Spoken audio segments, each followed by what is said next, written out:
Kung i-share ko po is leadership is relationship. No, like just as like discipleship is relationship. And one of the most difficult thing when it comes to leadership is really how to build on relationship with one another. Napakahirap po ng iba-ibang approach with different kinds of people.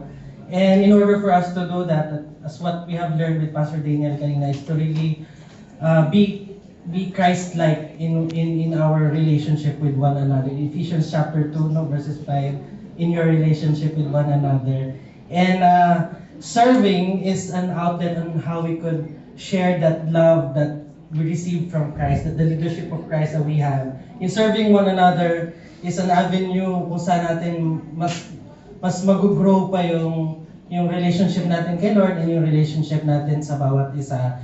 And when it comes to our skills develop as we serve, as we continue to build relationship with one another in all areas of our life, may it be in your professional field, may it be in your personal, in your family, or in your church community. And as you continue building relationship, as you continue serving one another, we will grow more and more sa leadership natin.